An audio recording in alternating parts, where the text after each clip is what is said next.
ভাইও দরজা লাগায়া মা বাবার আড়ালে মোবাইলের গুনার মধ্যে লিপ্ত হয়েন না, আপনার জীবনটা নষ্ট করে দিয়েন না। ইলেকট্রনিক মিডিয়ার মাধ্যমে গুনাহ করে দুনিয়া আখিরাত বরবাদ করে দিয়েন না। আল্লাহ প্রশ্ন করবে কিয়ামতের মাঠে। 2 নাম্বার, যৌবন তুমি কোথায় কাটিয়েছো? রাত 12টার পর 1টা 2টা 3টা পর্যন্ত দরজা বন্ধ করে মা বাবা ভাবতো তুমি পড়াশোনা করছো ইন্টারনেটে, তুমি যা করেছো আমি আল্লাহ তো দেখছি, বলো কি করছো? যৌবন। 3 নাম্বার, ওয়ান মালিহি মিন আইনা ইকতাসাবা, সম্পদ তুমি কোত্থেকে কামাই করেছো? 4 নাম্বার, ওয়াফিমা আনফাকা, ওয়াফিমা আনফাকা, কোথায় খরচ করেছেন? এবার আমার সাথে 2টা বাংলা বলেন। বলেন, হালাল পথে আয়, হালাল খাতে ব্যয়। 3 নাম্বার প্রশ্ন হবে হালাল পথে আয় করেছো? 4 নাম্বার প্রশ্ন হবে হালাল খাতে ব্যয় করেছো? এটা হলো 3 আর 4 প্রশ্ন। এখন আপনি 3 নাম্বার হালাল পথে আয় করেছেন, 4 নাম্বার জুয়া খেলছেন। মানে হালাল পথে আয় করছেন কিন্তু 4 নাম্বার খাতটা জুয়া, আপনি জুয়া খেলছেন, তাহলে কিন্তু হলো না। 3 নাম্বার কোন পথে সম্পদ কামাই করছো, 4 নাম্বার কোন খাতে ব্যয় করেছো। তাহলে যেই পথে কামাই করেছেন এটাও হতে হবে হালাল, আর যেই খাতে ব্যয় করেছেন এটাও হতে হবে কি? হালাল। ওয়া আন ইলমিহি বিমাযা আমিলা ফিমা আলিমা, এলেম সম্পর্কে জিজ্ঞাসা করা হবে এলেম অনুযায়ী আমল করছো কিনা। শুক্রবার দিন মসজিদে গিয়ে যে হুজুরের বয়ান শুনতা, বয়ানগুলো আমল করছো ঠিক মতো? এই 5 প্রশ্ন করার আগে আদম সন্তানের 2 পা নড়বে না। তাহলে বলেন তো নিয়তের মধ্যে আবার কয় প্রকারের নিয়ত করব? 1 নাম্বার কারে খুশি করা, 2 নাম্বার এলেম অনুযায়ী আমল করা, 3 নাম্বার আমরা যা জানবো তা অন্যের কাছে প্রচার করব, এই নিয়তে জানবো। আমরা যা জানবো অন্যের নিকট তাবলীগ করব, প্রচার করব, এই নিয়তে জানা। আল্লাহ পাক রব্বুল আলামিন রাসূলুল্লাহ সাল্লাল্লাহু আলাইহি সাল্লামকে লক্ষ্য করে বলেন, ইয়া আইয়ুহার রাসূল, হে রাসূলুল্লাহ সাল্লাল্লাহু আলাইহি সাল্লাম, হে মুহাম্মদ সাল্লাল্লাহু আলাইহি সাল্লাম, বাল্লিগ, আপনি প্রচার করেন, মা উনজিলা ইলাইকা, যে আপনার প্রতি অবতীর্ণ করা হয়েছে, মির রব্বিকা, আপনার রবের পক্ষ থেকে। হে রাসূল, আপনি প্রচার করেন যে আপনার রবের পক্ষ থেকে আপনার প্রতি ওহী হিসাবে নাজিল করা হয়েছে। তাহলে প্রচারের দায়িত্বটা নবীকে দিয়েছেন কে? এবার নবী আমগরে কি করে দেখেন, বাল্লিগু আন্নি ওয়ালাউ আয়া, ও আমার সাহাবারা তোমরা আমার পক্ষ থেকে একটি আয়াত জানলেও প্রচার করে দাও। বলেন, নবীকে প্রচার করার হুকুম করেছেন কে? আর আমাদেরকে একদম সমষ্টিগতভাবে সবাই একসাথে একদম সব মুসলমান উম্মতকে প্রচার করার হুকুম করেছেন কে? নবীজি। রাসূল সাল্লাল্লাহু আলাইহি ওয়াসাল্লাম বলেছেন বাল্লিগু, প্রচার করো, বাল্লিগু, প্রচার করো। আল্লাহ করলেন রসুলকে হুকুম, রসুল আমাদেরকে বললেন শোনো, আমার দায়িত্ব কিন্তু তোমাদের কাছে দিয়ে গেলাম, তোমরা নবী হবা না, কিন্তু নবুয়তের যে দায়িত্ব, যে দ্বীনের দাওয়াতের দায়িত্ব, এটা তোমরা কিন্তু পুরা দুনিয়াতে প্রচার করবা। নবী হবে না, কিন্তু নবীওয়ালা দায়িত্বটা প্রচার করা। এখন দেখেন বিদায় হজের ভাষণে সহিহ বুখারীর 105 নম্বর হাদিস, রাসূলুল্লাহ সাল্লাল্লাহু আলাইহি সাল্লাম সাহাবীদেরকে প্রশ্ন করলেন, আইয়ু ইয়াউমিন হাযা, সাহাবীরা আজকে কোন দিন? সবাই চুপ। আজকে যে জিলহজের 10 তারিখ, নবীও জানে আজকে কোরবানির দিন, এই জন্য আমরা চুপ রয়েছি। নবীও তো জানে আজকে কোরবানির দিন, আমরা মনে করলাম আজকের নাম মনে হয় পরিবর্তন করবে। রাসূলুল্লাহ সাল্লাল্লাহু আলাইহি সাল্লাম বললেন, আলাইসা ইয়াউমান নাহর, আজকে কি কোরবানির দিন না? তো সাহাবীরা বললেন, জি হুজুর আজকে কোরবানির দিন। এরপরে বললেন, আইয়ু শাহরিন হাযা, এটা কোন মাস? আচ্ছা বলেন তো কোরবানি, আলেম ছাড়া অন্যরা বলেন কোরবানি কোন মাসে হয়? মাশাআল্লাহ, জিলহজ মাসে। তো সাহাবীরা কয় এটা যে জিলহজ মাস, নবী তো জানে। আমরা চুপ রইলাম, হাত্তা যানান্না আন্নাহু সাইসাব্বিহি বিগাইরি ইসমি, আমরা মনে করলাম নবী মনে হয় অন্য কোন নাম রাখবে। রাসূল আমাদেরকে বললেন, আলাইসা বিজিল হিজ্জাহ, এটা কি জিলহজ মাস না? আমরা বললাম জি হুজুর জিলহজ মাস। এরপরে বললেন, আইয়ু বালাদিন হাযা, এটা কোন শহর? তো মক্কা শহর, কে না চিনে, নবীজির জন্মভূমি মক্কা। তো সাহাবায়ে কেরাম বলে আমরা চুপ রইলাম, আমরা তো জানি এটা মক্কা, নবীও জানে, ভাবলাম নবী কি অন্য কোনো নাম রাখবে কিনা। নবী বললেন, এটা কি পবিত্র শহর মক্কা না? এটা কি বালাদে হারাম না? তো সাহাবীরা বলে, জি হুজুর এটা বালাদুল হারাম। রাসূলুল্লাহ সাল্লাল্লাহু আলাইহি সাল্লাম বলেন, ইন্না দিমাআকুম ওয়া আমওয়ালাকুম ওয়া আ'রাযাকুম আলাইকুম হারামুন আলাইকুম ওয়া ফি রিওয়ায়া আলাইকুম হারামুন কাহুরমাতি ইয়াউমিকুম হাযা ফি শাহরিকুম হাযা ফি বালাদিকুম হাযা। আজকে কোরবানির দিন যেমন সম্মানিত, এই মাস যেমন সম্মানিত, এই শহর যেমন সম্মানিত, ঠিক তেমনি ভাবে এই দিন সম্মান যেমন, এই মাসের সম্মান যেমন, এই এলাকার সম্মান যেমন, এক মুসলমান আরেক মুসলমানের ইজ্জত, এক মুসলমান আরেক মুসলমানের রক্তপাত ঘটানো, এক মুসলমান আরেক মুসলমানের অপমান করা, আমি রাসূলুল্লাহ সাল্লাল্লাহু আলাইহি সাল্লাম তোমাদের জন্য এই মক্কার মতো পবিত্র আর সম্মানিত ঘোষণা করলাম, একজনের রক্ত আরেকজনের জন্য হারাম, মানে পবিত্র, কেউ কারো রক্তপাত ঘটাইবা না, একজনের সম্পদ আরেকজনের কাছে পবিত্র, কারো সম্পদ লুণ্ঠন করবা না, একজনের কাছে আরেকজনের ইজ্জত পবিত্র, কারো ইজ্জত তোমরা হরণ করবা না। এই শহর, এই দেশ আর এই দিনের মতো আমি মুসলমানের এই তিনটা অধিকার সম্মানিত বলে ঘোষণা করলাম। এটা বলা আমার উদ্দেশ্য না। রসুল বয়ান দেওয়ার পর বললেন, তোমরা সবাই বয়ানটা শুনছো তো? রসুল সবাই শোনাইলেন, শোনানোর পর বললেন, আলা হাল বাল্লাগতু, এই শোনো, আমি কি আমার দায়িত্ব পালন করছি? সাহাবীরা কয়, জি হুজুর পালন করছেন। আবার বললেন, আমি কি পালন করছি? বললেন হ্যাঁ। রসুল এইভাবে বললেন, আল্লাহুম্মা আশহাদ, আল্লাহ আপনি সাক্ষী থাকেন, আল্লাহ আপনি সাক্ষী থাকেন, আল্লাহ সাক্ষী থাকেন, আমার সাহাবীরা বলছে আমি নাকি আমার দায়িত্ব পালন করেছি। এবার সাহাবীদেরকে বললেন, আমি তো দায়িত্ব পালন করেছি, তোমাদের তো দায়িত্ব আছে। কি? আলা ফাল্লিবাল্লিগিশ শাহিদুল গায়বা, তোমরা উপস্থিত যারা আছো তোমাদের দায়িত্ব আমার কাছ থেকে যা জানলা, অনুপস্থিত যারা আছে তাদেরকে পৌঁছায়া দেওয়া, তাদেরকে জানায়া দেওয়া। এখন আপনাদের এইখানে কি আজকে এলাকার সবাই আসছে? তো এখানে যা শিখবেন, যা জানবেন, ঘরের বিবির কাছে, মেয়ের কাছে, শাশুড়ির কাছে, নিজের কন্যার কাছে প্রচার করার দায়িত্ব কার? বলেন আমাদের। কার? তাহলে 3 নাম্বার নিয়ত, আমরা যা জানবো তা অন্যের কাছে প্রচার করব, বিশেষ করে আমাদের ঘরে প্রচার করব। 4 নাম্বার নিয়ত, লেখনী শক্তি আল্লাহ যাদেরকে দিছে, কলমের মাধ্যমে একটু লেখা প্রকাশ করব কথাগুলা। যেমন আপনারা ফেসবুক চালান, ফেসবুকে উল্টা পাল্টা কিছু না লেখা, ভালো কিছু জানলেন এটা ফেসবুকে লিখে দেন। হয়তো একটা লোক এটা পড়ার কারণে যদি হেদায়েত পেয়ে যায়, হতে পারে এটাই আপনাকে জান্নাতে নিয়ে যাবে।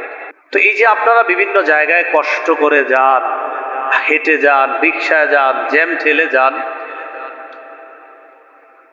এইভাবে ভ্রমণ করে যাওয়াটা কষ্ট করে, হয়তো এখানে অনেকে কাছ থেকে, অনেকে আবার অনেক দূরে থেকে আসছেন। যারা দূর থেকে আসছেন তারা নবীদের সুন্নত আদায় করছে। মুসা আলাইহিস সালাতু ওয়াস সালাম, এই মুসা আলাইহিস সালাতু ওয়াস সালাম জ্ঞান অর্জন করার জন্য ভ্রমণ করেছেন। সহিহ বুখারীর বর্ণনা ৭৪ নম্বর হাদিস। এই হাদিসের মধ্যে আসছে, মুসা আলাইহিস সালাতু ওয়াস সালাম একবার বনি ইসরাইল সম্প্রদায়ের মাঝে বয়ান করছিলেন, আলোচনা। এক ব্যক্তি আসছে, আসার পর বললেন, হাল তা'লামু আহাদান আ'লামা মিনকা, আপনি কি আপনার চাইতে বড় কোন জ্ঞানী ব্যক্তি এই পৃথিবীতে আছে বলে আপনার জানা আছে? এটা এক ব্যক্তি মুসা নবীকে জিজ্ঞাসা করলেন। তো মুসা আলাইহিস সালাতু ওয়াস সালাম জবাব দিলেন, না, নাই। তো এই জায়গায় একটা বিষয় মনে রাখবেন, সাধারণত কোন যুগে যে নবী আসে ওই নবী সবচেয়ে শিক্ষিত হয়, এটা হলো নিয়ম। যেই যুগে যেই নবী থাকেন তিনি হন সবচেয়ে শিক্ষিত। সেই হিসাবে মুসা নবীর জবাব ঠিক আছে। কিন্তু আল্লাহ তাআলা চেয়েছেন যে মুসা নবী আমার প্রতি যদি একটু ইঙ্গিত করে বলতো যে আল্লাহ ভালো জানেন, তাহলে বিষয়টা আরো সুন্দর হতো। তো মুসা নবী বলছে, না, নাই। তো আল্লাহ বললেন, বালা আব্দুনা খাজির, হ্যাঁ আছে, আপনার চাইতেও কিছু বিষয় বেশি জানে এমন একজন মানুষ আছে দুনিয়াতে, তার নাম খাজির, আমার বান্দা। সুবহানাল্লাহ। মুসা নবী পেরেশান, এই লোকের কাছে আমার যাইতে, এইটা কে? যার কাছে এমন বিদ্যা আছে, এর তো আমার বের করতে হবে। সূরা কাহফের ৬০ নম্বর আয়াতে আল্লাহ বলেন, وَإِذْ قَالَ مُوسَى لِفَتَاهُ لَا أَبْرَحُ حَتَّى أَبْلُغَ مَجْمَعَ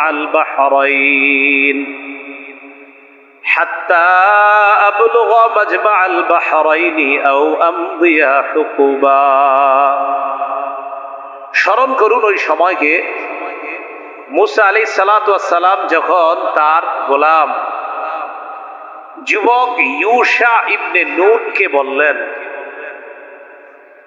লা আবরাহু হাত্তা আবলুগা মাজমাআল বাহরাইন, আমি চলতেই থাকবো, আমি রাস্তা অতিক্রম করতেই থাকবো, তুমিও আমার সাথে চলতে থাকবে, যতক্ষণ না দুই সমুদ্রের মিলনস্থলে পৌঁছবো, অথবা এই দুই সমুদ্রের মিলনস্থল না পাওয়া পর্যন্ত আমি দীর্ঘ একটা যোগ কাটিয়ে দিব।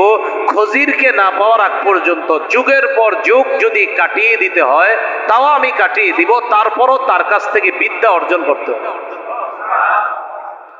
একজন নবী যুগের পর যুগ কাটাই দিতে চায় বিদ্যা অর্জন করার জন্য।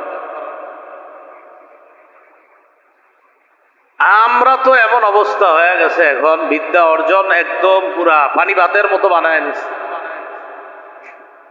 আগেকার মাদ্রাসাগুলোতেও নিয়ম ছিল কি জানেন? প্রত্যেক ক্লাসের ছাত্ররা উস্তাদের সামনে কিতাব নিয়ে যাইতেন।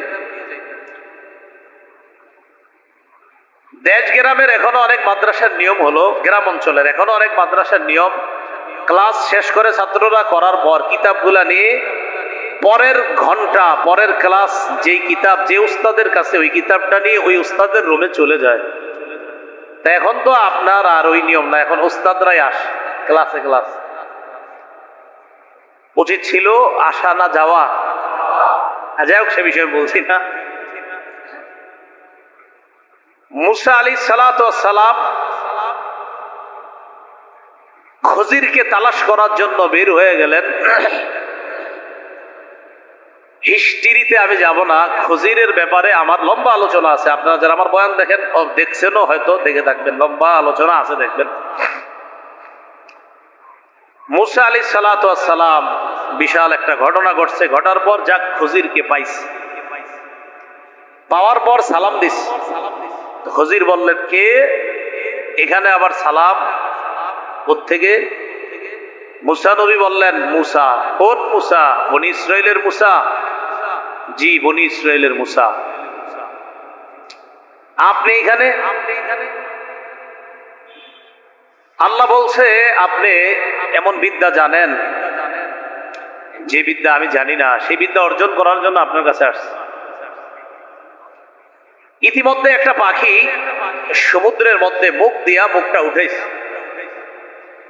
উঠানোর পর আপনার ঠোঁটের মাথায় সামান্য একটা ফোঁটা লেগে রয়েছে। তো যাই হোক, এই যে পানির ফোঁটাটা আপনার মুখ দিল, উঠাইলো, আর এই যে সামান্য একটু পরিমাণ পানি খাইলো। পাখি আর পানি ঠুকুর দিয়ে কটুক খায়।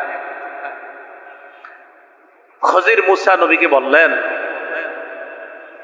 যে আল্লাহ পাক রব্বুল আলামিনের কাছে এত বিদ্যা, এই সারা পৃথিবীতে যত বিদ্যা আছে আমাদের সবার বিদ্যা আল্লাহর কাছে ওই পাখির মুখে উঠানো সামান্য এই যে ফোঁটাটা দেখলাম, এই এক ফোঁটা পানি, এর মানে আমাদেরকে আল্লাহ এই এক ফোঁটা পরিমাণ বিদ্যা দিছে, আর পুরা মহা সমুদ্র বিদ্যা আল্লাহর কাছে রেখেছে। এতেই আমগরে তো মনে করেন কে দেখে যে আমার চেয়ে কি বেশি পারে, কি অবস্থা আমগো এক একজনের। হ্যাঁ, শেখুল হাদিস, আল্লামা, মুফতি, মুহাদ্দিস, পোস্টারে এটা না নিলে যাব না, ওইটা না লিখলে আমি যাব না, সেটা লিখতে হবে তারপর যাব, এটা না লিখলে যাবই না। কত শর্ত থাকে আমাদের, ঠিক না? আল্লাহ হেফাজত করে। কিসের এত শর্ত দিই বলেন? কি যোগ্যতা আছে আমাদের এগুলা বলা যে এটা লিখতে হবে, ওটা লিখতে হবে, না হয় যাব না? সারা দুনিয়াতে একটুক মাত্র বন্টন করে দিছে, তো আমি আপনি পাইছি কটুক? পাইলামই বা কটুক বন্টনে? মহাসমুদ্র তো সেখানে রয়ে গেছে। আল্লাহ কথা বুঝার তৌফিক দান করেন। মুসা আলাইহিস সালাতু ওয়াস সালামকে বলতেছেন, আপনি যে বিদ্যা জানেন এটা আমি জানি না, আবার আল্লাহ আমারে কিছু বিদ্যা শিক্ষা দিছে, এটা আবার আপনার জানা নাই।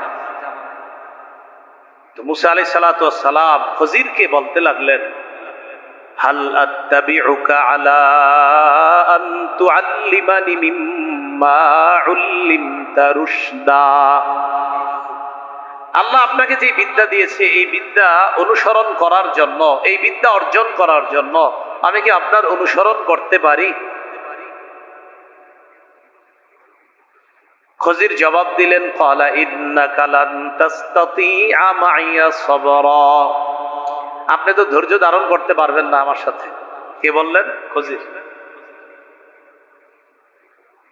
মুসা আলাইহিস সালাতু ওয়াস সালাম বললেন, সাতাজিদুনি ইনশাআল্লাহু সাবিরা।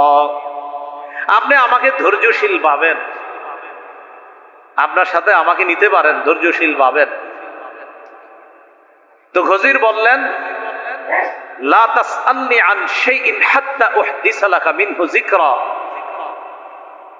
আমি কিছু না বলা পর্যন্ত আমারে কোনো প্রশ্ন করবেন না, খালি দেখতে থাকবেন আর ধৈর্য ধরতে থাকবেন, কোনো প্রশ্ন করবেন না। এখান থেকে শিক্ষা কি? সামনে আলোচনা পরে যে আমরা, শিক্ষা হলো কিছু জানতে হলে ধৈর্য লাগবে, কিছু জানতে হলে ধৈর্য লাগবে, এটা একটা বিষয়। তো দুজন চলতে লাগলেন, যাইতে যাইতে সামনে নদী। দুজনের কারো কাছে নৌকায় চড়ার মতো, জাহাজে চড়ার মতো ভাড়া নাই। নৌকার মাঝি খজিরকে চিনে ফেলছে, পরিচয় আছে, নদীর আশেপাশে প্রায় সময় দেখে, সেই খাতিরে উঠায় নিছে, মুসা নবীরে উঠাইছে। জাহাজে চড়ার পর আল্লাহ বলেন, হাত্তা ইযা রাকিবা ফিস সাফিনাতি খারাকাহা। জাহাজে দুজন উঠলেন, খারাকাহা, জাহাজটারে ছিদ্র করে দিছে খজির, এটারে ছিদ্র করে দিছে। মুসা আলাইহিস সালাতু ওয়াস সালাম বলেন, আপনি কামটা করলেন কি? আখরাকতাহা লিতুগরিকা আহলাহা, এই মানুষগুলোরে ডুবানোর জন্য আপনি এটা ছিদ্র করছেন? বলছিলেন আমি কিছু না বলা পর্যন্ত কোনো প্রশ্ন করবেন না, খালি দেখবেন। খজির কয়, আমি না আপনারে বলছি কিছু জিজ্ঞাসা করবেন না? খজিরকে বলতেছে, লাকাদ জিতা শাইআন ইমরা, আপনি খারাপ কাজ করছেন, আপনি নৌকা ছিদ্র করে। খজির বললেন, আপনারা বলছি আপনি প্রশ্ন করবেন না। মুসা নবী গো, ঠিক আছে ঠিক আছে, আমি ঠিক করি নাই, আর হবে না এরকম। আবার চলতেছে, চলতে চলতে হাত্তা ইযা লাকিয়া গুলামা, দুজনে একটা গোলামের সাথে সাক্ষাৎ, একটা বালকের সাথে সাক্ষাৎ। খজির তাকে ধরলেন, ধইরা মাইরা ফেলছে, হত্যা করছে। আচ্ছা, আমার আপনার সামনে একটা মানুষ হত্যা করছে, কেমন লাগবে বিষয়টা? মুসা আলাইহিস সালাতু ওয়াস সালাম বললেন, আকাতালতা নাফসান যাকিয়াতাম বিগাইরি নাফস লাকাদ জিতা শাইআন নুকরা। আপনি অন্যায়ভাবে একটা ছেলে হত্যা করলেন, আপনি মহা অন্যায় করছেন। খজির বললেন, ক্বালা আলাম আকুল লাকা ইন্নাকা লান তাসতাতিআ মাইয়া সাবরা। আমি না বলছি আপনি ধৈর্য ধরতে পারবেন না? মুসা নবী বললেন, ক্বালা ইন সাআলতুকা আন শাইইন বা'দাহা ফালা তুসাহিবনি ক্বাদ বালাগতা মিন লাদুন্নি উযরা। কারো ঘরে বাংলা কোরআন যদি থাকে, সূরা কাহফের 60 নম্বর আয়াত থেকে পড়া শুরু করবেন, 15 নম্বর পারার শেষ পৃষ্ঠাটা, 16 পারার শুরু পৃষ্ঠাটা, একদম শেষ পর্যন্ত পড়বেন। দেখবে কি মজা, মানে এত ব্যাখ্যাও দেখা লাগবে না, খালি অনুবাদ গুলাই পড়বেন, অনেক মজা পাবেন। তো খজির বললেন, আমি না বললাম আপনি ধৈর্য ধরতে পারবেন না? তো মুসা বললেন, ইন সাআলতুকা ক্বালা ইন সাআলতুকা আন শাইইন বা'দাহু ফালা তুসাহিবনি। মুসা আলাইহিস সালাতু ওয়াস সালাম বললেন, এরপরে যদি আর কিছু জিজ্ঞাসা করি, ফালা তুসাহিবনি, আমারে আর নিয়েন না সাথে। তো খজির বললেন, ক্বালা আলাম আকুল লাকা ইন্নাকা লান তাসতাতিআ মাইয়া সাবরা। মুসা নবী বললেন, ক্বালা ইন সাআলতুকা আন শাইইন বা'দাহু না ফালা তুসাহিবনি ক্বাদ বালাগতু মিন লাদুন্নি উযরা। তো বলতেছে, আমি যদি এর পরে আপনাকে প্রশ্ন করি তো আপনি আর আমাকে সাথে নিয়েন না, আমাকে আর সাথী করেন না। তো দুজন চলতে চলতে হাত্তা ইযা আতায়া আহলা ক্বরিয়াতিন ইসতাতআমা আহলাহা, এক গ্রামে আসছে। আসার পর দুজনের ক্ষুধা, মুসাফির হিসাবে গ্রামবাসীর কাছে মেহমানদারি চাইছে। ফাআবাউ আইয়ুদাইফুহুমা, গ্রামবাসী অস্বীকার করলো, না মেহমানদারি করবো না। গ্রামবাসীর কাছে মেহমানদারি চাইছে, তারা অস্বীকার করলো, মেহমানদারি করবো না। এখন কোন এই লোক, এই এলাকার কারো জন্য কিছু করতে মায়া লাগবে? যারা আমাদের মেহমানদারি করলো না, একটু সহমর্মিতা প্রকাশ করলো না, এদের প্রতি তো মায়া হবে না। ফাওয়াজাদা ফিহা জিদারান ইউরিদু আন ইয়ানকাদ্দা ফাআকামা, হঠাৎ দুইজনে দেখলো একটা দেয়াল পড়ে যাওয়ার উপক্রম। খজির ওই দেয়ালটাকে সুন্দরভাবে ঠিক করে দিল। কোন এলাকার দেয়াল? যে এলাকার মানুষ কিচ্ছু খাওয়ায় নাই। তো দেয়াল যখন ঠিক করে দিল, মুসা নবী বললেন, এরাম করে কিছু খাওয়াইলো না, এদের দেয়ালটা ঠিক করে দিলেন। লাউ শি'তা লাত্তাখাযতা আলাইহি আজরা, চাইলে তো কিছু পারিশ্রমিক নিতে পারতেন, তাহলে আমরা কিছু খাইতে নাইতে পারতাম। খজির বললেন, ক্বালা হাযা ফিরাকু বাইনি ওয়া বাইনিক সাউনাব্বিউকা বিতা'ওয়িলি মা লাম তাসতাতি আলাইহি সাবরা। আমার আপনার মাঝে এটাই পার্থক্য। আমি আপনাকে এখন ব্যাখ্যা করব যেই বিষয়ের এতক্ষণ ব্যাখ্যা দেই না, আর যেই বিষয়ের ব্যাপারে আপনি ধৈর্য ধরতে পারেন নাই, সাউনাব্বিউকা আপনাকে জানাবো বিতা'ওয়িলি মা, ওই জিনিসের ব্যাখ্যা, লাম তাসতাতি আলাইহি, যেই বিষয়ে আপনি ধৈর্য ধরতে পারেন, সবর ধৈর্য ধারণ করতে পারেন নাই, এই জিনিসের ব্যাখ্যা এখন আপনাকে আমি শোনাবো। এবার বলতে লাগলেন, আম্মাস সাফিনাতু ফাকানাত লিমাসাকিনা ইয়ামালুনা ফিল বাহ। ওনা আপনাদের পরীক্ষা নেওয়া দরকার। এবার কয়টা ঘটনা ঘটছে? 1 নাম্বার জাহাজ, 2 নাম্বার মেরে ফেলছে, 3 নাম্বার দেয়াল ঠিক করা, এই 3টা। তো মুসা নবী 3টার ক্ষেত্রেই প্রথমটা বলছে আপনি খারাপ কাজ করছেন, মানুষগুলো ডুবে মরবো না, নৌকা ছিদ্র করছেন। আরেকটা বললো একটা ছেলে অসহায়, কত মাসুম বাচ্চা, এরা আপনি মেরে ফেললেন, এটা কোনো কথা? আরেকটা, আর আম করে খাওয়াইলো না, আপনি দেয়াল ঠিক করলেন, কিছু টাকা পয়সা পারিশ্রমিক হিসাবে নেওয়া তো জায়েজ ছিল, নিতেন, আমাদের খাওয়ার ব্যবস্থা হইত। তো এবার ব্যাখ্যা শুরু করলেন। 1 নম্বর, ওই আগে আপনাদের কাছ থেকে ওয়াদা নিয়েছি, এলেম শিখতে হইলে কি লাগে? ধৈর্য।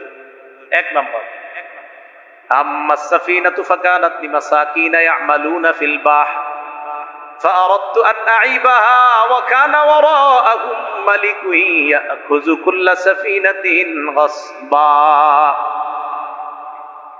জাহাজটা ছিল ফাকানাত লিমাসাকিন, কয়েকজন অসহায় মানুষের, ইয়ামালুনা ফিল বাহ, যারা সমুদ্রে কাজ করত, এই জাহাজ চালায়া তারা খাইতো, এটাই তাদের জীবিকা উপার্জনের একমাত্র মাধ্যম। ফারাদতু আন আইবাহা, আমি এটাকে দোষযুক্ত করে দিতে চাইলাম। কেন জানো? ওয়াকানা ওয়ারাআহুম মালিকুন ইয়াখুযু কুল্লা সাফিনাতিন গাসবা, পিছনে এক জালেম বাদশা ছিল, এই জালেম বাদশা ইয়াখুযু কুল্লা সাফিনাতিন, এই সাফিনাতিনের পরে তাফসীর জালালাইন খুলে দেখেন, এখানে ব্যাখ্যা আছে কুল্লা সাফিনাতিন সালিহাতিন গাসবা, প্রত্যেক ভালো ভালো জাহাজগুলাকে ওই বাদশা ছিনতাই করে নিয়ে যায়। আমি এটারে ছিদ্র করে দিলাম, এটা এখন দোষযুক্ত হয়ে গেছে, এটা আর ভালো নাই। বাদশা যখন দেখবে এটার মধ্যে দোষ আছে, এটা আর ছিনতাই করে নিবে না, তখন বাদশা ওই জলদস্যু যারা আছে, তার ডাকাত দল যারা আছে, তারা যখন জাহাজ আর নিতে পারবে না, এই ডাকাতি করে যখন চলে যাবে, তখন এই মাঝিরা, নৌকার মালিকরা ছিদ্রটা বন্ধ করে আবার এই জাহাজ দিয়া জীবিকা উপার্জন করতে পারবে। তাহলে কাজটা কি খজির ভালো করছিল না খারাপ? ভালো। এই একটা এলেম। আচ্ছা ঠিক আছে, বুঝলাম, মানুষ মেরে লেছেন, এটা কেমন কথা? তো খজির জবাব দিলেন, আম্মাল গুলামু, যে ছেলেটাকে মারলাম, ফাকানা আবাওয়াহু মুমিনাইন, তার 2 বাবা মা এরা ছিল ভালো মানুষ। তো আমি চিন্তা করলাম যে এই ছেলে যখন বড় হবে, আইয়ুরহিকুহুমা তুগয়ানা ওয়া কুফরা, এই ছেলে তাদেরকে বাধ্য করবে নাফরমানি করতে, কুফরি করতে বাধ্য করবে, ও নিজেও কাফের হবে। এই জন্য আমি চিন্তা করলাম, এরে যদি আমি হত্যা করি, এর পরিবর্তে আল্লাহ পাক রব্বুল আলামিন এমন সন্তান দান করবে, যে সন্তানটা হবে নেককার, ভালো একজন সন্তান হবে, যে সন্তান মা বাবারে খারাপ কাজে নিবে না। তো এটার আমি মেরে ফেলছি, এটা থাইকা কোনো লাভ নাই, কারণ এটা সারা জীবন অকর্মণ্য থাকবে, এটা কাফের থাকবে। আল্লাহ একটা বিদ্যার মাধ্যমে আমারে জানায়া দিয়েছে যে এটা হবে কাফের, তা আমি এটা হত্যা করলাম। আপনার চোখে দেখতে মনে হয়েছে এটা হত্যা, আসলে আল্লাহ তো আমাকে জানায়া দিয়েছে এই ছেলে কেমন হবে, এই জন্য হত্যা করলাম। বাস্তবিক অর্থে তাফসীর কারকরা লেখেন, এই সন্তান হত্যা করার পরিবর্তে ওই দম্পতিকে আল্লাহ একটা কন্যা সন্তান দান করেছেন। এই কন্যার বংশ থেকে 11 জন নবী আল্লাহ বানাইছে। মুসা নবী, আচ্ছা বুঝতে পারলাম, দেয়ালটা ঠিক করছেন, খানা টানা কিচ্ছু খাওয়ায় নাই। খজির বললেন, আম্মাল জিদারু ফাকানা লিগুলামাইনি ইয়াতীমাইন ফিল মাদিনা, এই দেয়ালটা যে ঠিক করলাম, এই দেয়ালটা লিগুলামাইনি ইয়াতীমাইনি ফিল মাদিনা, ওয়া কানা তাহতাহু কানজুল লাহুমা ওয়া কানা আবুহুমা সালিহা। এই দেয়ালের নিচে তাদের সঞ্চিত সম্পদ ছিল এই দুইটা এতিম বালকের, এই দুইটা এতিম সন্তানের। দেয়াল যদি একবারে পড়ে যাইতো আর খাজানাগুলা যদি অন্যান্য কেউ দেখতো, চুরি করে নিয়ে যাইতো, আমি আল্লাহর কাছ থেকে বিদ্যার মাধ্যমে জানতে পারলাম এটার নিচে ধনভাণ্ডার আছে, দেয়ালটা এখন লাগায়া দেই।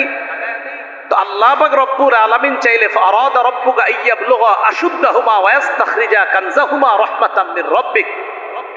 তারা যখন বড় হবে তখন রবের রহমতের মাধ্যমে তারা তাদের এই সঞ্চিত ধনভাণ্ডারটা নিয়ে যেতে পারবে। এখন তারা ছোট মানুষ, এখন যদি এটা উন্মুক্ত হয়ে যায় অন্য মানুষ তাদের সম্পদটা মেরে দিবে। এরা বড় হওয়ার পর তাদের সম্পদটা আল্লাহর রহমতে আল্লাহই পাওয়ার ব্যবস্থা করে দেবে। বলেন তো তিনটা কাজ প্রথমে দেখতে আমাদের কাছে কি মনে হয়েছিল, কিন্তু আসলে তিনটাই কি বলেন তো ভালো। কিন্তু আবার এই কাম আপনারা করতে যায় না, যারে হোক মাইরা লেবেন, মাইরা হবেন, আমি জানতে পারছিলাম এরে মারা ঠিক আছে। বিষয়টা আবার এরকম না, এই বিদ্যা আমার আপনার নাই, এটা এই বিদ্যা এটা আলাদা এক বিদ্যা ছিল।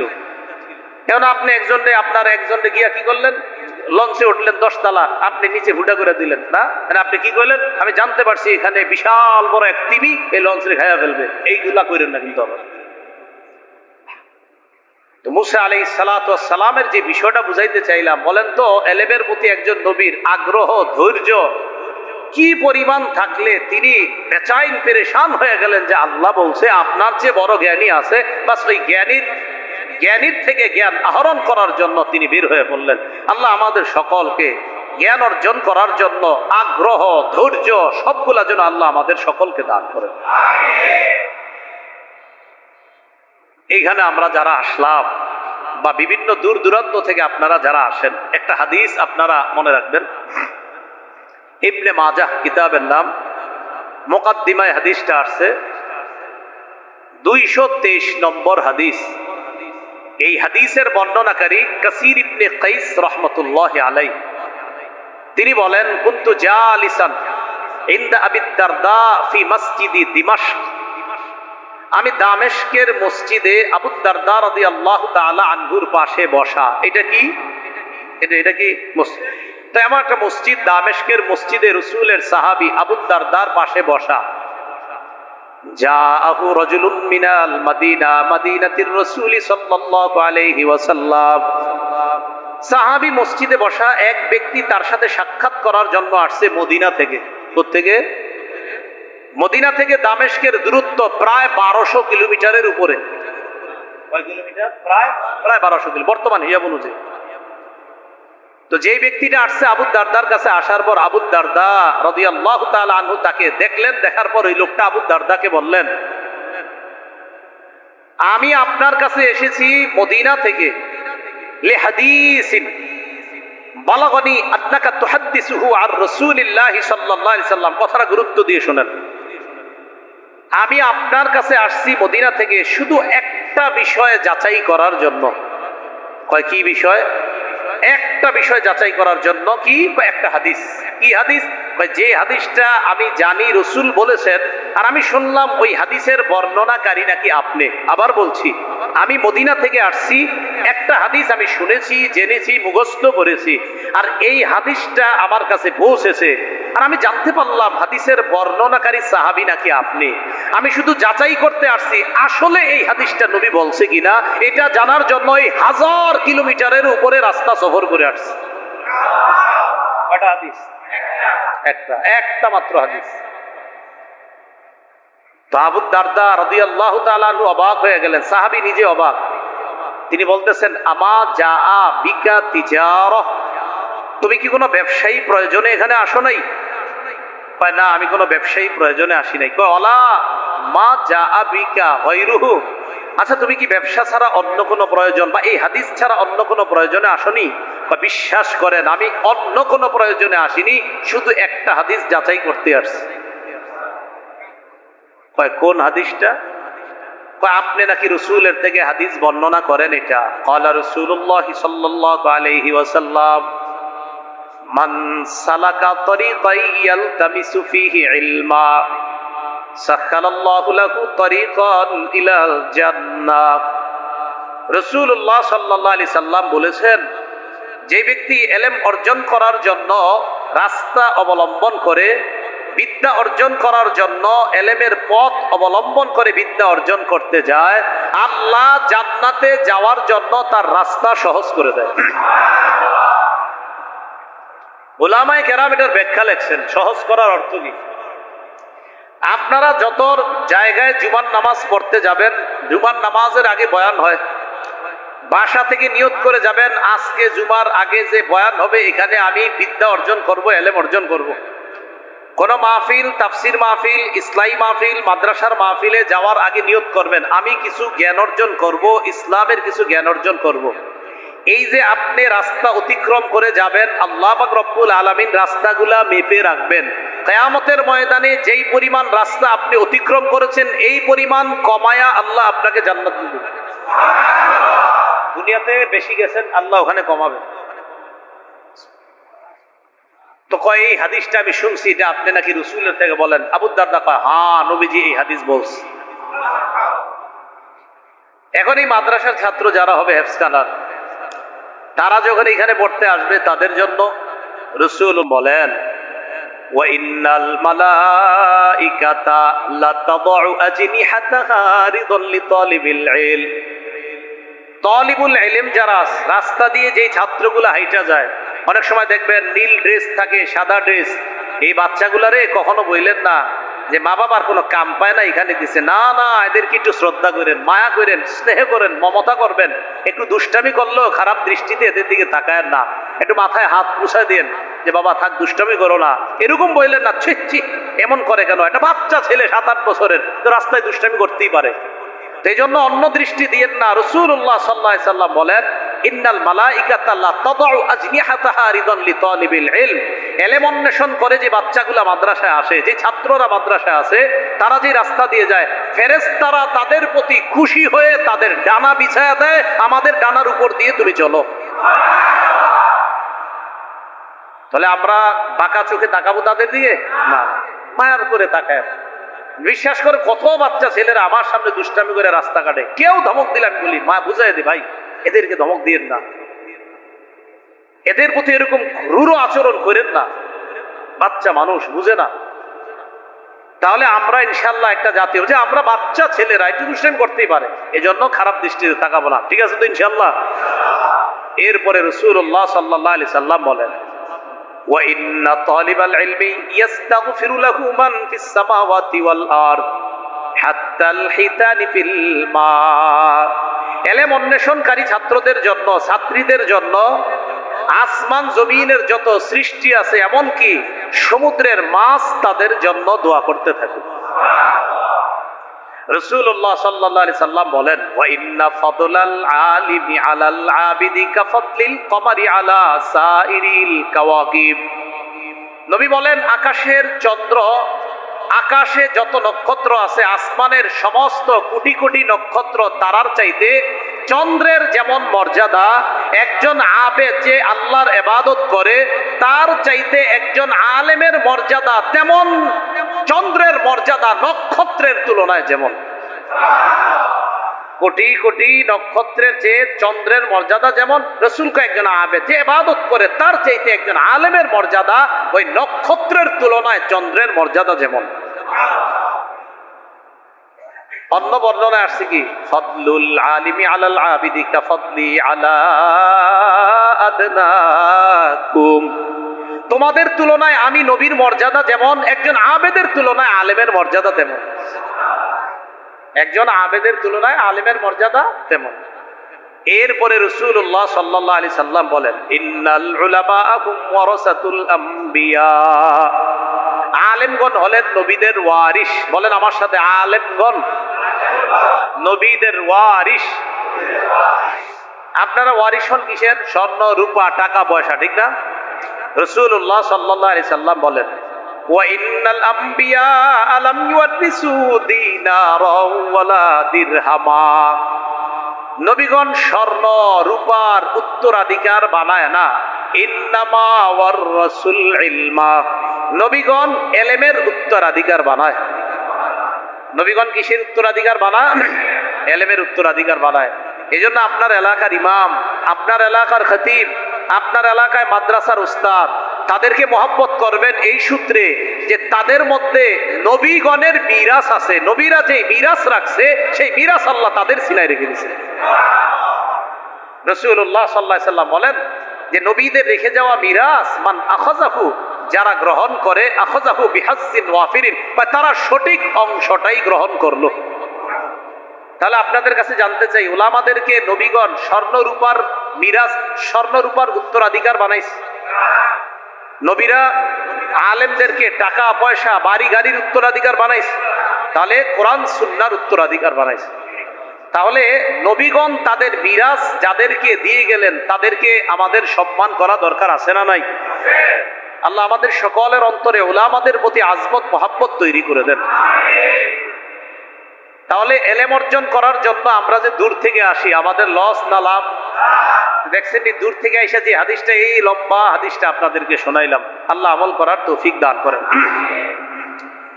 এলেম আমরা অর্জন করব যারা, জ্ঞান অর্জন করব যারা, এটা মাদ্রাসার ছাত্র হোক অথবা মসজিদের জুমার আগের বয়ান হোক, ওয়াজ মাহফিল হোক, চারটা বিষয় মাথায় রেখে আমরা জ্ঞান অর্জন করব। বলেন কয়টা? প্রথমে বলবো চারটা, এরপরে ব্যাখ্যা দিব। 1 নাম্বার পরিশুদ্ধ নিয়ত। বলেন। তাহলে আমরা এলেম অর্জন করবো, প্রথম যে বিষয়টা মাথায় রাখবো কি? 2 নাম্বার আল্লাহর কাছ থেকে পাওয়ার আশায় আমি এলেম অর্জন করব, করার পর আমি আমল করব, এর বিনিময় বেনিফিট আমি আল্লাহর কাছে পাবো, মানুষ কি বলবে এটা আমার দেখার সময় নেই। 3 নাম্বার ইখলাসের সাথে। বলেন। 4 নাম্বার রিয়া মুক্ত। তাহলে আমরা শুধু এলেম অর্জন না, যত ইবাদত বন্দিগি যা করব সব ইবাদত বন্দিগিতে কয়টা বিষয় মাথায় রাখবো? 1 নাম্বার পরিশুদ্ধ নিয়ত, শুধু পরিশুদ্ধ নিয়ত। 2 নাম্বার আল্লাহর কাছ থেকে পাওয়া। 3 নাম্বার ইখলাসের সাথে। 4 নাম্বার রিয়া মুক্ত। মনে থাকবো তো ইনশাআল্লাহ? তাহলে বলেন 1 নাম্বার পরিশুদ্ধ নিয়ত। সহিহ বুখারীর 1 নম্বর হাদিস, এই হাদিসের বর্ণনাকারী ওমর ইবনুল খাত্তাব রাদিয়াল্লাহু তাআলা তিনি বলেন, قال رسول الله صلى الله عليه وسلم انما الاعمال بالنيات, আমলের প্রতিদান নির্ভর করে নিয়তের উপর, পরিশুদ্ধ নিয়তের উপর। আমি আপনাদের সামনে এখন কথা বলতেছি, এই কথা বলাটা আমার মুখের কাজ। আমি আপনাদের সামনে যদি সত্য কথা বলি, এই সত্য কথা বলাটা আমার মুখের ভালো কাজ। খুব বুঝেন, আমি আপনাদের সামনে এখন যে কথা বলতেছি এটা যদি সত্য কথা হয়, এই সত্য বলাটা আমার মুখের ভালো কাজ। দিলে যদি আমি নিয়ত করি পরিশুদ্ধ নিয়ত, যে আমি যে জনগণের সামনে আমার এই ভালো কথাটা বললাম, তার মানে আমি মুখের একটা ভালো আমল করলাম, আমার এই আমলের পিছনে পরিশুদ্ধ নিয়ত, আল্লাহ মানুষের সামনে যে আমি আমার এই ভালো আমলটা করতেছি, এই জন্য আমার নিয়তটা কিন্তু পরিশুদ্ধ। কলবে নিয়ত পরিশুদ্ধ আর আমলটা যদি সঠিক হয় আল্লাহ কবুল করেন। তাহলে 1 নাম্বার পরিশুদ্ধ নিয়ত। নিয়তের ক্ষেত্রে আবার 4টা নিয়ত বিশেষভাবে করব, বুঝেন? কিন্তু বাচ্চা দিতেছে, নিয়তের ক্ষেত্রে আবার কয়টা নিয়ত? প্রথমে তো 4টা, ওই 4টা না, এই প্রথম 4টার প্রথম যে হেডলাইনটা এটার মাঝে আবার 4টা নিয়ত করব। কয় ধরনের? 1 নাম্বার আল্লাহকে খুশি করার জন্য আমি আমার জীবনের সমস্ত ইবাদত বন্দেগী করব, এলেম অর্জন করব, আমল করব, সব কারে খুশি করার জন্য? আল্লাহকে খুশি করার জন্য। নাসাই শরীফের বর্ণনা 3140 নম্বর হাদিস। এই হাদিসের বর্ণনাকারী আবু উমামা বাহিলি রাদিয়াল্লাহু তাআলা তিনি বলেন, জাআ রাজুলুন ইলান নবী সাল্লাল্লাহু আলাইহি ওয়াসাল্লাম, এক ব্যক্তি আল্লাহ রাসূল সাল্লাল্লাহু আলাইহি সাল্লামের কাছে আসলেন। আসার পর রাসূলুল্লাহ সাল্লাল্লাহু আলাইহি সাল্লামকে বললেন, আফারাআইতা রাজুলান গাযা ইয়ালতামিসুল আজরা ওয়াজ যিকরা মা লাহু ইয়া রাসূলুল্লাহ। হে আল্লাহর রাসূল, আমি আপনার কাছে জানতে চাই, এক ব্যক্তি জিহাদের ময়দানে গেছেন, যাওয়ার পর আল্লাহ তোমার রাস্তায় জিহাদ করেছে, জিহাদ দ্বারা তার উদ্দেশ্য হলো পুণ্য কামাই করা আর নাম ফুটানি করা। কয়টা উদ্দেশ্য? কয়টা?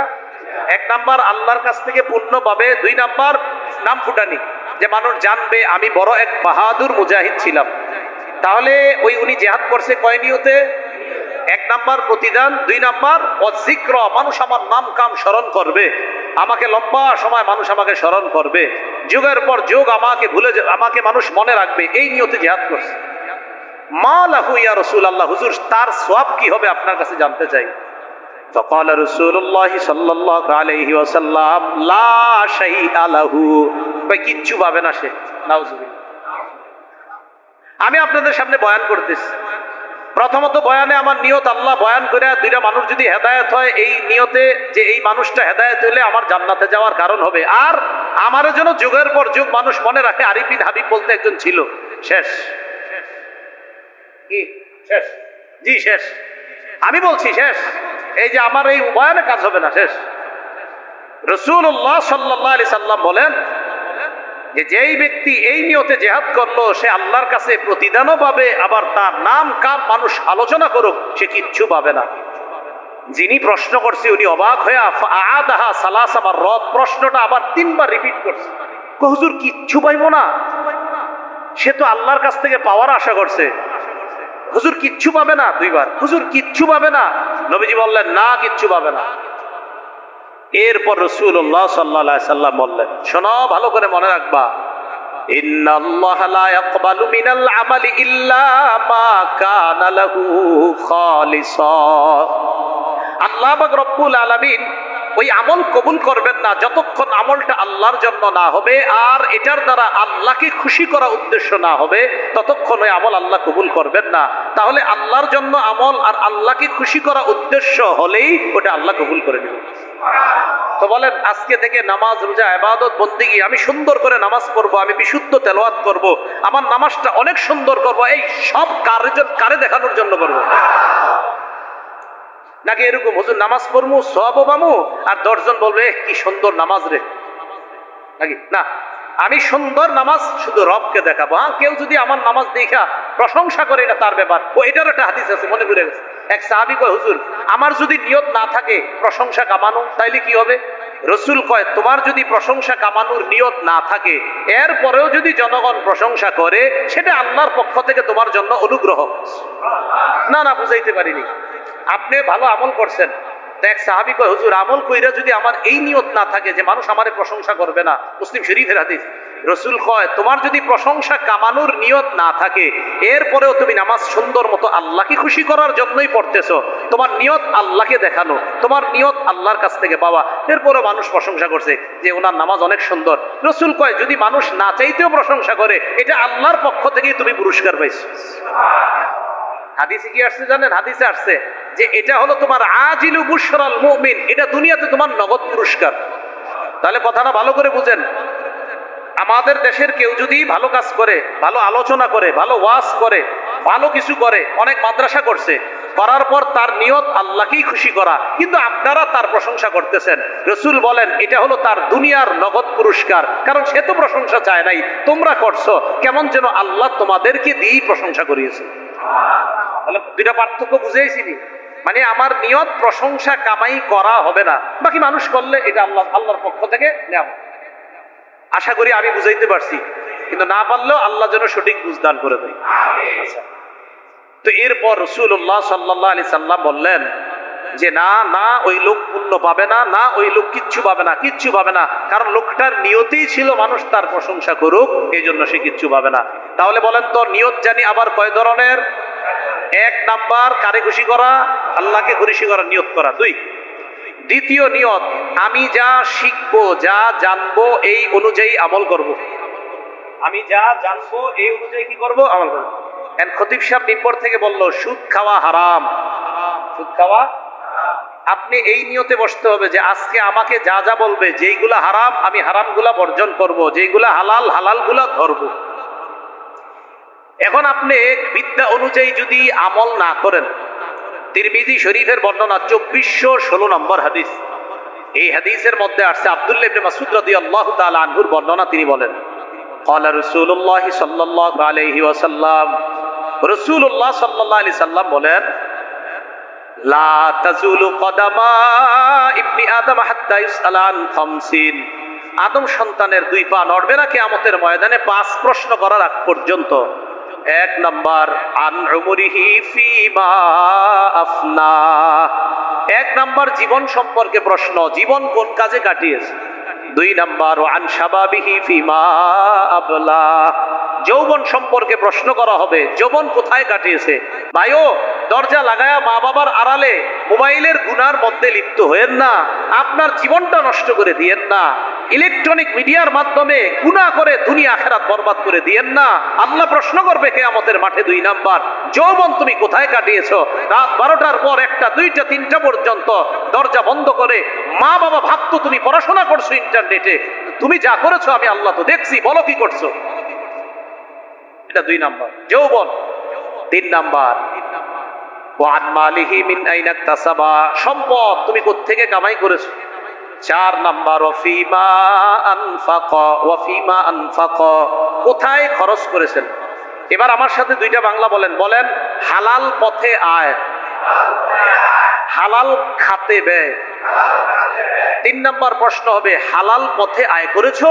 4 নাম্বার প্রশ্ন হবে হালাল খাতে ব্যয় করেছো। এটা হলো 3 আর 4 প্রশ্ন। এখন আপনি 3 নাম্বার হালাল পথে আয় করেছেন, 4 নাম্বার জুয়া খেলছেন, মানে হালাল পথে আয় করছেন কিন্তু 4 নাম্বার খাতটা জুয়া, আপনি জুয়া খেলছেন, তাহলে কিন্তু হলো না। 3 নাম্বার কোন পথে সম্পদ কামাই করছো, 4 নাম্বার কোন খাতে ব্যয় করেছো। তাহলে যেই পথে কামাই করেছেন এটাও হতে হবে হালাল, আর যেই খাতে ব্যয় করেছেন এটাও হতে হবে কি হালাল। 5 নাম্বার ওয়ান ইলমিহি বিমাযা আমিলা ফিমা আলিমা, এলেম সম্পর্কে জিজ্ঞাসা করা হবে, এলেম অনুযায়ী আমল করছো কিনা। শুক্রবার দিন মসজিদে গিয়ে যে হুজুরের বয়ান শুনতা, বয়ানগুলো আমল করছো ঠিক মতো। এই 5 প্রশ্ন করার আগে আদম সন্তানের 2 পা নড়বে না। তাহলে বলেন তো নিয়তের মধ্যে আবার কয় প্রকারের নিয়ত করব। 1 নাম্বার কারে খুশি করা, 2 নাম্বার এলেম অনুযায়ী আমল করা, 3 নাম্বার আমরা যা জানবো তা অন্যের কাছে প্রচার করব, এই নিয়তে জানবো। আমরা যা জানবো অন্যের নিকট তাবলীগ করব, প্রচার করব, এই নিয়তে জানা। আল্লাহ পাক রব্বুল আলামিন রাসূলুল্লাহ সাল্লাল্লাহু আলাইহি সাল্লামকে লক্ষ্য করে বলেন, ইয়া আইয়ুহার রাসূল, হে রাসূলুল্লাহ সাল্লাল্লাহু আলাইহি সাল্লাম, হে মুহাম্মদ সাল্লাল্লাহু আলাইহি সাল্লাম, বাল্লিগ, আপনি প্রচার করেন, মা উনজিলা ইলাইকা, যা আপনার প্রতি অবতীর্ণ করা হয়েছে, মির রব্বিকা, আপনার রবের পক্ষ থেকে। হে রাসূল, আপনি প্রচার করেন যে আপনার রবের পক্ষ থেকে আপনার প্রতি ওহী হিসাবে নাজিল করা হয়েছে। তাহলে প্রচারের দায়িত্বটা নবীকে দিয়েছেন কে? এবার নবী আমগরে কি করে দেখেন, বাল্লিগু আন্নি ওয়ালাউ আয়া, ও আমার সাহাবারা তোমরা আমার পক্ষ থেকে একটি আয়াত জানলেও প্রচার করে দাও। বলেন নবীকে প্রচার করার হুকুম করেছেন কে? আর আমাদেরকে একদম সমষ্টিগতভাবে সবাই একসাথে একদম সব মুসলমান উম্মতকে প্রচার করার হুকুম করেছেন কে? নবীজি। রাসূল সাল্লাল্লাহু আলাইহি সাল্লাম বলেছেন বাল্লিগু, প্রচার করো, বাল্লিগু, প্রচার করো। আল্লাহ করলেন রসুলকে হুকুম, রসুল আমাদেরকে বললেন শোনো, আমার দায়িত্ব কিন্তু তোমাদের কাছে দিয়ে গেলাম, তোমরা নবী হবা না, কিন্তু নবুয়তের যে দায়িত্ব, যে দ্বীনের দাওয়াতের দায়িত্ব, এটা তোমরা কিন্তু পুরা দুনিয়াতে প্রচার করবা। নবী হবে না, কিন্তু নবীওয়ালা দায়িত্বটা প্রচার করা। এখন দেখেন বিদায় হজের ভাষণে সহিহ বুখারীর 105 নম্বর হাদিস, রাসূলুল্লাহ সাল্লাল্লাহু আলাইহি সাল্লাম সাহাবীদেরকে প্রশ্ন করলেন, আইয়ু ইয়াউমিন হাযা, সাহাবীরা আজকে কোন দিন? সবাই চুপ। আজকে যে জিলহজের 10 তারিখ, নবীও জানে আজকে কোরবানির দিন, এই জন্য আমরা চুপ রয়েছি। নবীও তো জানে আজকে কোরবানির দিন, আমরা মনে করলাম আজকের নাম মনে হয় পরিবর্তন করবে। রাসূলুল্লাহ সাল্লাল্লাহু আলাইহি সাল্লাম বললেন, আলাইসা ইয়াউমান নাহর, আজকে কি কোরবানির দিন না? তো সাহাবীরা বললেন, জি হুজুর আজকে কোরবানির দিন। এরপরে বললেন, আইয়ু শাহরিন হাযা, এটা কোন মাস? আচ্ছা বলেন তো কোরবানি, আলেম ছাড়া অন্যরা বলেন কোরবানি কোন মাসে হয়? মাশাআল্লাহ, জিলহজ মাসে। তো সাহাবীরা কয় এটা যে জিলহজ মাস, নবী তো জানে। আমরা চুপ রইলাম, হাত্তা যানান্না আন্নাহু সাইসাব্বিহি বিগাইরি ইসমিহি, আমরা মনে করলাম নবী মনে হয় অন্য কোনো নাম রাখবে। রাসূল আমাদেরকে বললেন, আলাইসা বিজিল হিজ্জা, এটা কি জিলহজ মাস না? আমরা বললাম জি হুজুর জিলহজ মাস। এরপরে বললেন, আইয়ু বালাদিন হাযা, এটা কোন শহর? তো মক্কা শহর, কে না চিনে, নবীজির জন্মভূমি মক্কা। তো সাহাবায়ে কেরাম বলে আমরা চুপ রইলাম, আমরা তো জানি এটা মক্কা, নবীও জানে, ভাবলাম নবী কি অন্য কোনো নাম রাখবে কিনা। নবী বললেন, এটা কি পবিত্র শহর মক্কা না? এটা কি বালাদে হারাম না? তো সাহাবীরা বলে, জি হুজুর এটা বালাদুল হারাম। রাসূলুল্লাহ সাল্লাল্লাহু আলাইহি সাল্লাম বলেন, ইন্না দিমাআকুম ওয়া আমওয়ালাকুম ওয়া আ'রাযাকুম আলাইকুম হারামুন আলাইকুম ওয়া ফি রিওয়ায়া আলাইকুম হারামুন কাহুরমাতি ইয়াউমিকুম হাযা ফি শাহরিকুম হাযা ফি বালাদিকুম হাযা। আজকে কোরবানির দিন যেমন সম্মানিত, এই মাস যেমন সম্মানিত, এই শহর যেমন সম্মানিত, ঠিক তেমনি ভাবে এই দিন সম্মান যেমন, এই মাসের সম্মান যেমন, এই এলাকার সম্মান যেমন, এক মুসলমান আরেক মুসলমানের ইজ্জত, এক মুসলমান আরেক মুসলমানের রক্তপাত ঘটানো, এক মুসলমান আরেক মুসলমানের অপমান করা, আমি রাসূলুল্লাহ সাল্লাল্লাহু আলাইহি সাল্লাম তোমাদের জন্য এই মক্কার মতো পবিত্র আর সম্মানিত ঘোষণা করলাম, একজনের রক্ত আরেকজনের জন্য হারাম, মানে পবিত্র, কেউ কারো রক্তপাত ঘটাইবা না, একজনের সম্পদ আরেকজনের কাছে পবিত্র, কারো সম্পদ লুণ্ঠন করবা না, একজনের কাছে আরেকজনের ইজ্জত পবিত্র, কারো ইজ্জত তোমরা হরণ করবা না। এই শহর, এই দেশ আর এই দিনের মতো আমি মুসলমানের এই তিনটা অধিকার সম্মানিত বলে ঘোষণা করলাম। এটা বলা আমার উদ্দেশ্য না। রসুল বয়ান দেওয়ার পর বললেন, তোমরা সবাই বয়ানটা শুনছো তো? রসুল সবাই শোনাইলেন, শোনানোর পর বললেন, আলা হাল বাল্লাগতু, এই শোনো, আমি কি আমার দায়িত্ব পালন করছি? সাহাবীরা কয়, জি হুজুর পালন করছেন। আবার বললেন, আমি কি পালন করছি? বললেন হ্যাঁ। রসুল এইভাবে বললেন, আল্লাহুম্মা শাহাদ, আল্লাহ আপনি সাক্ষী থাকেন, আল্লাহ আপনি সাক্ষী থাকেন, আল্লাহ সাক্ষী থাকেন, আমার সাহাবীরা বলছে আমি নাকি আমার দায়িত্ব পালন করেছি। এবার সাহাবীদেরকে বললেন, আমি তো দায়িত্ব পালন করেছি, তোমাদের তো দায়িত্ব আছে। কি? আলা ফাল্লিবাল্লিগিশ শাহিদুল গায়বা, তোমরা উপস্থিত যারা আছো তোমাদের দায়িত্ব আমার কাছ থেকে যা জানলা, অনুপস্থিত যারা আছে তাদেরকে পৌঁছায়া দেওয়া, তাদেরকে জানায়া দেওয়া। এখন আপনাদের এইখানে কি আজকে এলাকার সবাই আসছে? তো এইখানে যা শিখবেন, যা জানবেন, ঘরের বিবির কাছে, মেয়ের কাছে, শাশুড়ির কাছে, নিজের কন্যার কাছে প্রচার করার দায়িত্ব কার? বলেন আমাদের। কার? তাহলে 3 নাম্বার নিয়ত, আমরা যা জানবো তা অন্যের কাছে প্রচার করব, বিশেষ করে আমাদের ঘরে প্রচার করব। 4 নাম্বার নিয়ত, লেখনী শক্তি আল্লাহ যাদেরকে দিছে, কলমের মাধ্যমে একটু লেখা প্রকাশ করব কথাগুলা। যেমন আপনারা ফেসবুক চালান, ফেসবুকে উল্টা পাল্টা কিছু না লেখা, ভালো কিছু জানলেন এটা ফেসবুকে লিখে দেন। হয়তো একটা লোক এটা পড়ার কারণে যদি হেদায়েত পেয়ে যায়, হতে পারে এটাই আপনাকে জান্নাতে নিয়ে যাবে। তাহলে উল্টা পাল্টা কিছু না লেখা, উল্টা পাল্টা ঝগড়া, এই যে ফেসবুকে ঝগড়া না লাগানো, ঠিক না? দুই আলেমের মাঝে ঝগড়া না লাগানো, দুই আলেমের বক্তব্য কাট করে ঝগড়া না লাগানো, ওইগুলো আসলে অন্যায়। এগুলা কি বলেন তো? অন্যায়, আসলে অন্যায়, এগুলো মারাত্মক অন্যায়, এগুলো ঠিক না। আল্লাহ আমাদেরকে হেফাজত করেন। তাহলে আসল কথায় আসি, আবার কয় জিনিস মাথায় রাখতে হবে? 1 নাম্বার নিয়ত। নিয়তের মধ্যে আবার কয় ধরনের নিয়ত? তো এটা তো হলো, তো প্রথম যে 4টা, আবার 1 নম্বর নিয়ত, 2 নাম্বার মনে আসেনি? বুঝলে গেছেন? আল্লাহর কাছ থেকে পাওয়ার আশা, বুঝলে, আল্লাহর কাছ থেকে পাওয়ার আশা। হ্যাঁ, আল্লাহর কাছ থেকে পাওয়ার আশা কেমন? আমি এখানে বিদ্যা অর্জন করতে যাব, এটা অর্জন করার পর আমি আমল করব, অথবা এখানে এই মজলিসে আসাটাই সওয়াব, এখানে যে বসে আছেন এটাই সওয়াব, এখানে আপনারা বসে আছেন এটাই সওয়াব। বুখারীর বর্ণনা, ফেরেশতারা আমাদের পুরা মজলিসটা ঘেরাও করে আল্লাহর আসমান পর্যন্ত চলে গেছে। তো আল্লাহ পাক, লম্বা হাদিস, আল্লাহ শেষের দিকে বলে, ইশহাদু আন্নী কদ গফারতু লাহুম, সাক্ষী থাকো এখানে যারা নিয়ত ভালো করে আইসা বসছে আমি তাদেরকে মাফ করে দিচ্ছি। তাহলে বাস এখানে এই আশায় আসছি, কে মাফ করবে আমাদেরকে? 3 নাম্বার কি ছিল? ইখলাস। 3 নাম্বার কি ছিল? ইখলাস। রাসূলুল্লাহ সাল্লাল্লাহু আলাইহি সাল্লামকে এক সাহাবী প্রশ্ন করলেন, মাল ঈমান, হুজুর ঈমান কি জিনিস? নবীজি বললেন ইখলাস। এক কথায় কয়, হুজুর ঈমান কি জিনিস? রাসূল কয় ইখলাস। বলছে মাল ঈমান, হুজুর ঈমান কি? রাসূল কয় ইখলাস। ঈমান হলো ইখলাস। সুবহানাল্লাহ। তিরমিজি শরীফের বর্ণনা, সালাসুল্লাহ ইউহিল্লু আলাইহিন্না কলবু মুমিন, 3 ক্ষেত্রে মুমিনের অন্তর খেয়ানত করে না।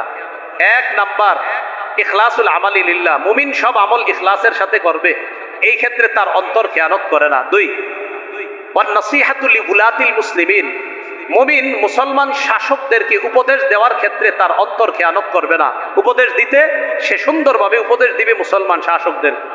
3 নাম্বার হল লুজুমুল জামাআহ, দলবদ্ধভাবে হয়ে থাকার ক্ষেত্রে মুমিনের অন্তর কখনো খেয়ানত করবে না, সে চাইবে আমি যেন দলবদ্ধভাবে হয়ে জান্নাতি দলের সাথে, মুসলমানের বৃহৎ জান্নাতি দলের সাথে থাকতে পারি, এই ক্ষেত্রে মুসলমানের অন্তর, মুমিনের অন্তর কখনো খেয়ানত করতে পারে না।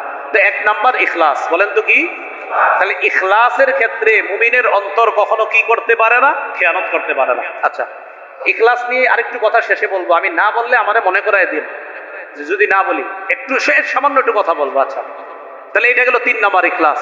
4 নাম্বার কি ছিল? হ্যাঁ, মানুষকে দেখানো যাবে না।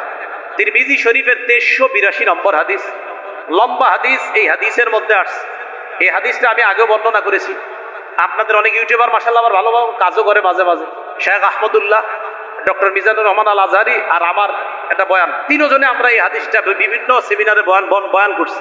এরা আবার কেমনে জানি তিনজনের বয়ান এক জায়গায় নিয়ে আসছে, এটা সুন্দর হয়েছে, খারাপ হয়নি, এটা ভালো হয়েছে। শেখ আহমদুল্লাহ হাফিজাহুল্লাহ উনিও এই হাদিসটা বর্ণনা করছেন, ডক্টর মিজানুর রহমান আজহারি সাহেব, আরো ওলামায়ে কেরাম করছেন। তো এই তিনজনেরটা আবার এক জায়গায় আছে, এটা আবার ঠিক ছিল, এটা দেখলাম মানুষ দেখতেছে, আবার মানুষ অনুপ্রাণিত হচ্ছে, হ্যাঁ ঠিকই এই হাদিসটা যে রিয়া করা যাবে না কোনো আমলের ক্ষেত্রে।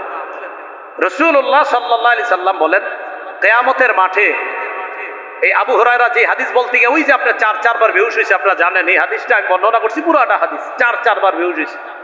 হাদিসের একটা অংশ এরকম যে কিয়ামতের ময়দানে আল্লাহ শহীদকে ডাকবে, আলেমকে ডাকবে, আল্লাহ পাক রব্বুল আলামিন দানশীলকে ডাকবে। তো আলেমকে ডাইকা বলবে, আলেম সাহেব আলাম উআল্লিমকা মা আনজালতু আলা রাসূলি, আমার নবীরে যে বিদ্যা আমি দিয়েছি, আমার নবীর উপর যে কোরআন দিয়েছি, আমার নবীর থেকে কোরআন হাদিসের বিদ্যা আমি কি আপনাকে শিক্ষা দেই নাই?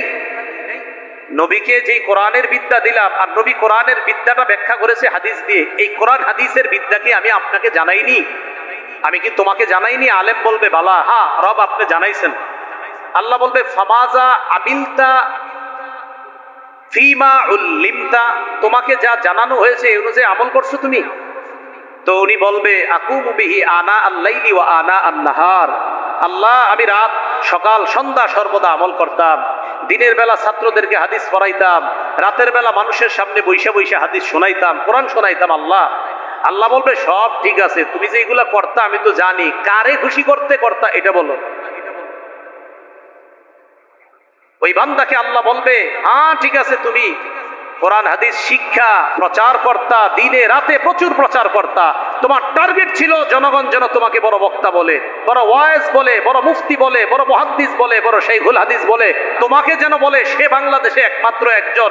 এইগুলা কামাই করার জন্য তুমি জনগণের সামনে, ছাত্রদের সামনে তুমি এইগুলা প্রচার করছো, আমারই খুশি করার জন্য করো নাই। যাও জাহান্নামে যাও, সুহিবা বিহি আলা ওয়াজহিহি ফিন্নার, মাথাটা নিচে পাগুলা উপরের দিকে দিয়ে হেঁচড়াইতে হেঁচড়াইতে জাহান্নামে নিতে। মানুষকে দেখা যে টার্গেট অমুকে আমাকে এটা বলবে সেটা বলবে। এই জন্য আপনারা দোয়া করবেন, যারা আপনাদের সামনে বয়ান দেয়, বক্তৃতা দেয়, সব সময় তাদের জন্য দোয়া করবেন যে তাদের প্রত্যেকটা কথায় যেন ইখলাস থাকে। কারণ আপনাদের সামনে এত ওয়াজ করে এরা যদি জাহান্নামী হয় তো কতটা কষ্টের কথা। আল্লাহ আমি আমার জন্যই দোয়া চাইতেছি আপনাদের, আমি সবচেয়ে মনে হয় তাদের মাঝে আমি সবচেয়ে এই রোগে রোগাক্রান্ত, আমার জন্য দোয়া করবেন যে এই রোগ যেন কখনো না আসে। মাঝে মাঝে আসে যে ঠিকই, কত মানুষের সামনে বয়ান করছে, আল্লাহ যেন এই রোগ থেকে তাড়াতাড়ি হেফাজত করে, আপনাদের কাছে দোয়া চাই, দোয়া করবেন আল্লাহ সকলকে হেফাজত করেন। তো চারটা কথা মাথায় থাকবে তো ইনশাআল্লাহ, পরিশুদ্ধ নিয়ত, আল্লাহর কাছে পাওয়ার আশা, ইখলাস, মানুষকে না দেখানো। এবার সর্বশেষ কথা, ইখলাস নিয়ে বলছি, একটা কথা বলবো মাথায় আছে। আমরা দুনিয়াতে যত আমল করব সব আমলে দুইটা কথা শর্টকাট মনে রাখবো। কয়টা বলেন আমার সাথে? খাঁটি, সঠিক। এই দুইটা শব্দ কি কঠিন না সহজ? তো তিনবার কন, খাঁটি সঠিক কন, আবার কন, সারা জীবন মনে রাখবেন নি। খাঁটি কারে কয়? খাঁটি বলা হয় কোন আমল আল্লাহকে খুশি করার জন্য যদি করেন, এই আমলকে বলা হয় খাঁটি আমল। বলেন তো আপনারা, খাঁটি আমল কাকে বলা হয়? কোন আমল, আবার বলেন, কোন আমল খাঁটি আমল? হ্যাঁ থামেন, তাহলে কোন আমল আল্লাহকে খুশি করার জন্য করলে এটাকে কি বলা হয়? কোন আমল নবীর, ওই আমলটাই যদি নবীর পদ্ধতিতে করেন এই আমলকে বলা হয় সঠিক আমল।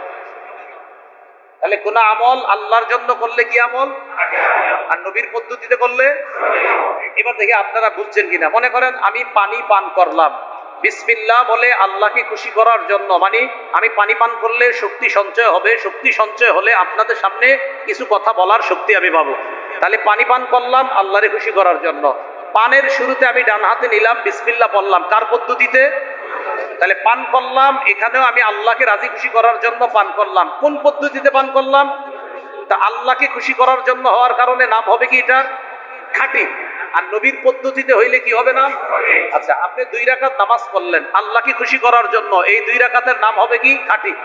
আর নবীর পদ্ধতিতে বললে এই তো মাশাআল্লাহ। কোন আমল যদি খাঁটি হয় আর সঠিক হয়, দেখেন একসাথে খাঁটিও সঠিক।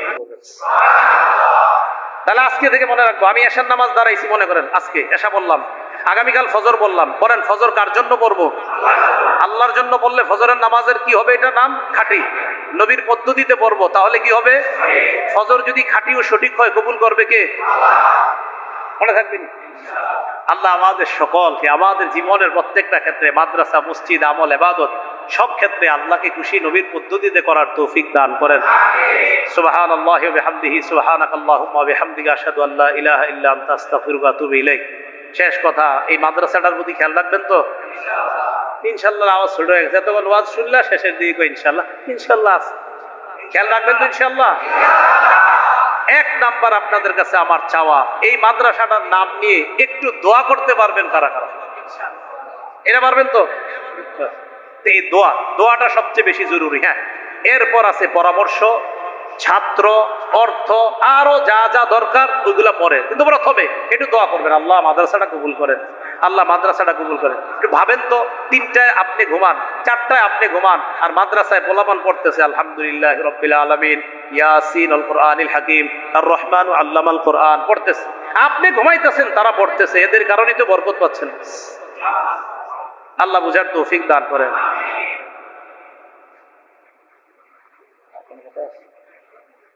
اللهم صل على محمد وعلى ال محمد.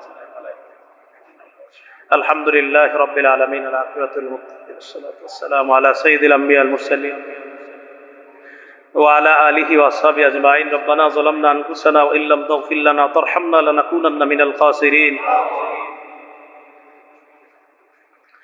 رب ارحمهما كما ربياني صغيرا، رب ارحمهما كما ربياني صغيرا.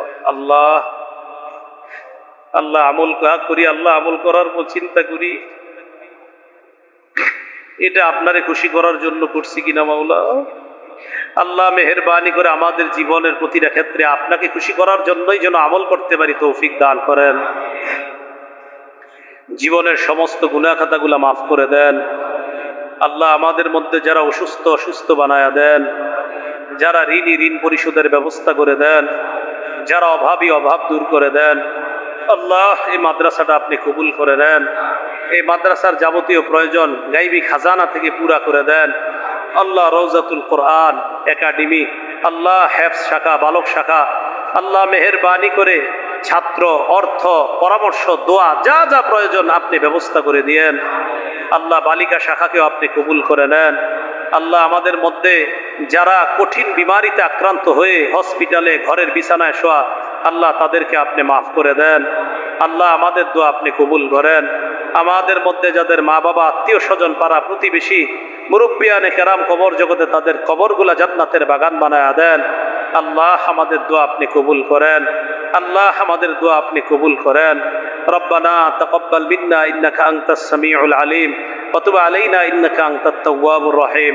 আল্লাহুম্মা সাল্লি ওয়া সাল্লিম ওয়া বারিক আলা মুহাম্মদ। সুবহান রাব্বিকা রাব্বিল ইজ্জাতি আম্মা ইয়াসিফুন ওয়া সালামুন আলাল মুরসালিন।